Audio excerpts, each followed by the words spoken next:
Yo, what's up, everybody? I want to do a bit of a review for the International Battlepass 2018. I know I'm a little bit late on that. Usually you do that right away, but I just wanted to take some time this time and actually know what I'm talking about. So, well, here we are. To answer the pressing questions, is it worth buying? Yes. Is it worth upgrading? No. Buy the level 1 and keep it at that.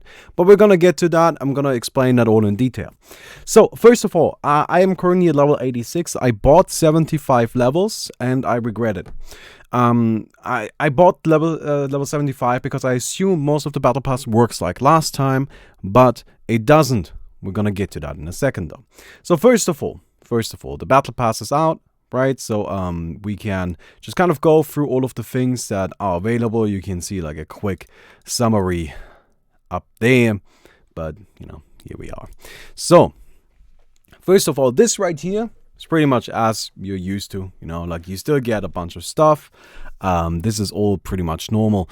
Now there are already some complaints that happen here. All right, there are already some things that are kind of shitty. First of all, there's Dota Plus integration, which you might say, oh, well, how is that a problem? Well, Dota Plus is useless, doesn't work. At best, it's halfway functioning. At best, it's really just a way to play Battle Cup. None of the features are actually, properly functional. And, I don't know, it doesn't feel good, right? I feel like they should be separate, but it's okay. This is not a huge sin. It's just something minor. But the biggest sin is how far spread out things are. You can see the Terra is now at level 160. I think last year it was at a level 135.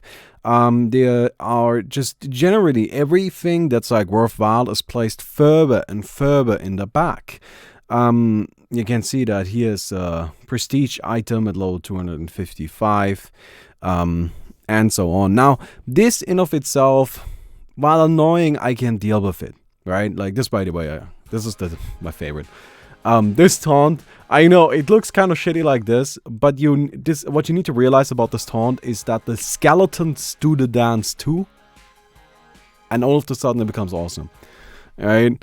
But yeah, honestly, the Immortal Treasure one, I personally think is actually one of the better ones they have had. I don't want to be purely negative, but usually whenever they release one of these Immortal Treasures, I'm like, oh, well, some of these really suck. But in here,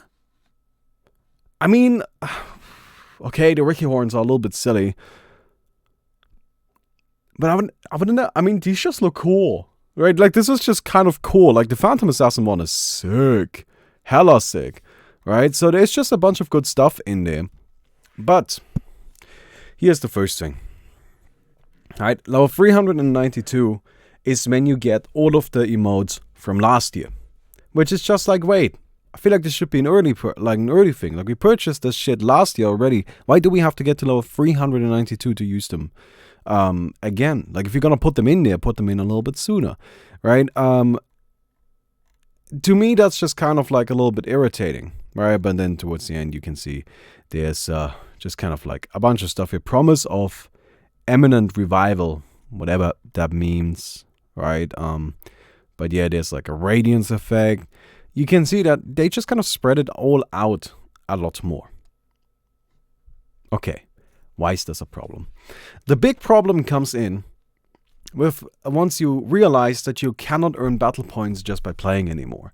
You used to be able to just play and get battle points for that. Right? Just for every game you play, you get some battle points. Not a ton, but some. And so you were able to actually just grind up. I personally did that last year. I bought 75 levels. I left it at that. I didn't purchase any more. And I managed to grind up to level 300 or something like that. And that was cool. I did get pretty high. I guess I did get a little bit of help. So I guess realistically it was more like level 250. But still, right? Managed to get up there just by playing. Purchased the initial thing and then just played. And that's nice. That's to me kind of the point. Now, this is not to say that you cannot level up at all anymore. Here, this is the new thing. This is the cavern. So in the cavern, you have this little map, and this kind of replaces quests. Quests are no longer a thing. Instead, you have win with Chen, win with Sanking, win with Enchantress, right? Once you win with those heroes, then they unlock a next step in here. So you can see I won with a hero here, I think. Who was that? Was that Kunkka? Yeah, I think that was Kunkka. Right, so I won with Kunkka, and then I got Cave-In, Impassable. Okay, I can't go here, and then I can win with Clockwork. Right, so I can now go down here. This used to not be usable with the new game mode, but they have since changed that, which I'm personally very happy about. I found very, very irritating that you weren't able to do that. But yeah, this is like a little mini game that's just kind of like supposed to be, hey, it's kind of neat, you know, like you can get additional battle points this way, you can get sets this way, and so on. So this is kind of, this replaces quests. Now this is the important thing, quests do no longer exist. Like that's just not a thing. Then there's tipping here. Right, so I have received 6 tips, which is nice, right? Like, sure, you can wager, as you would expect. We had some really good runs recently. Like, the thing has been out for 2 days, right? Now I've got a success rate of 250%. I mean, that's pretty sick, right? Alright, and you've got the achievements. This is all pretty much what you would expect, and then the compendium, which of course is not quite ready yet. The big takeaway is that you cannot level up without buying. You can level up a little bit, but not as much as you were able to before. Not only that, but you're also not able to actually get the things that you are able to get just by leveling up with a little bit, because they have spread everything out much further. So they did 2 things. They reduced how many levels you get significantly, and then they spread the things you want out further, making it so that really, if you want the good shit, you're gonna have to spend money. It's just the only way to do it now. That's why I say, don't buy into this. This is a lot of bullshit, right? I don't like this. I don't think we should be supporting this. And as I mentioned, I regret my purchase of it. I did purchase it in good faith, believing that it worked like it did all of the years before, but it doesn't. Arcana vote, by the way. We should probably just... Oh, do I get to vote? Do I get to vote Death Prophet versus on... Oh, hell yeah. Super hard on Death Prophet. I fucking love myself some Death Prophet. Sorry, Omni Knight. Frankly, I don't think Death Prophet stands a chance against Omni Knight. I gotta be honest with you. Alright, where's this? Oh, it doesn't show. Doesn't show. But yeah, essentially the point is that don't buy into this shit. You know, like, don't make the same mistake I did. Buy yourself level 1. You get a lot of stuff here already. Like, as always, you know, you just get a bunch of good stuff, which is neat. Much more importantly, with level 1, you get the mutation mode. You get ranked roles, which I think is great. Right? I love this. I think this is fantastic. And you get the new game mode, the Underhollow, which is going to be coming soon. Meaning that level 1, in my opinion, is the best value. If you look at, you go in here, right, the International Battle Pass, it's $8 as opposed to 30. $8 for this is totally fair, right? Like, you get the Underhollow, you get the Cavern Crawl, you know, you get yourself the role-based matchmaking, you get yourself the mutation mode. Like, that is all super worth it. Absolutely, I fully recommend this. Now, let me quickly explain what mutation mode is. So, mutation mode is an unranked match with several rotating modifications to the game. So, once a day, these modifications vary. So, right now, it's kill streak power. For every kill, you do 20% more damage and take 20% more damage. Resets on death. Death explosion. Whenever heroes killed, they do damage in a radius around them. In death gold drop, whenever heroes killed, they drop a gold sack. This is super cool. Like, I've been playing this over the past 2 days, and it's just so much fun, right? Like, the first day, you had everybody shared all bounty runes and random spells were being cast. The second day, you had tombstones, so you could resurrect people, and they were, like, ancient creeps on all the lanes. And that was super awesome, because, like, there was, like, very distinct metagames that developed. You know, first day was all about the runes, while the second day was all about, you know, constant fighting or constant pushing with all of the, you know, like neutral creeps and the ancient creeps in the lanes. So that's pretty cool. I love that. Mutation mode, one of my favorite things they have ever added. Personally, I believe this is something that should just be available all the time. but totally worth it for this alone, right? Absolutely. I would buy Battle Pass just to have this fucking game on. Well, I guess in that case I would like it to be permanent. But anyway.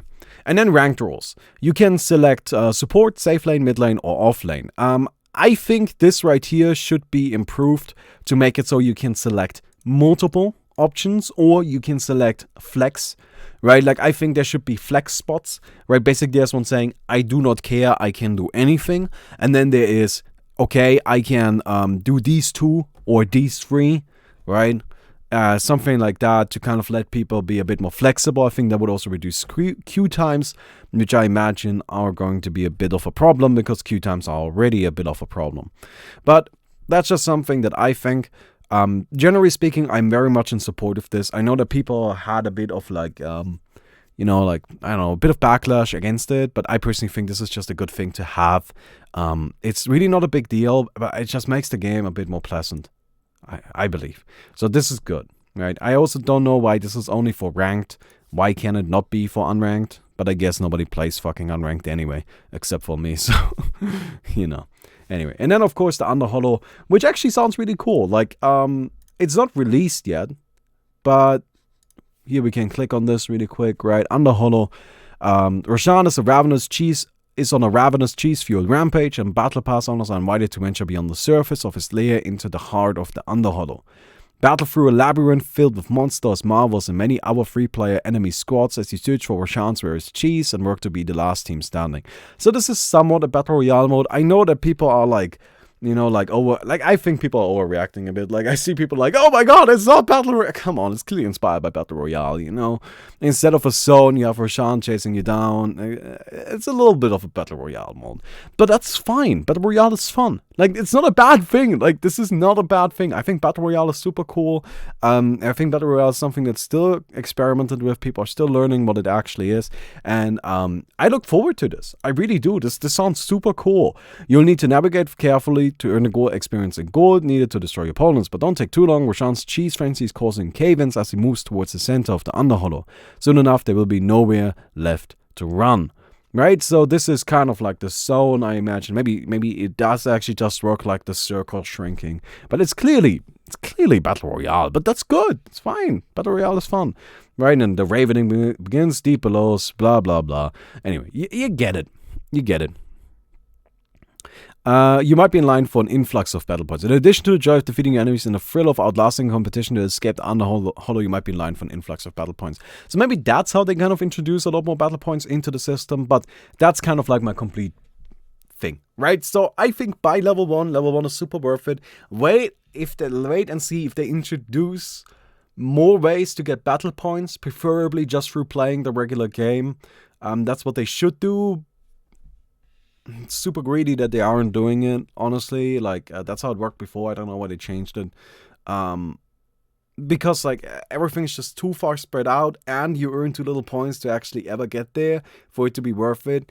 You know, like, when I bought the 75 levels and I saw the 325 battle point, like, level 325 taunt for Wraith King, I thought, hey, with a bit of luck, I can actually get there. You know, like, at first, because last year it would have been possible. But now, after seeing how everything works, zero fucking chance. I will never be able to get there. I would be surprised if I make it past the level 100. Alright, like... Anyway, the game modes are super fun. Mutation is awesome, right? Ranked, all of that.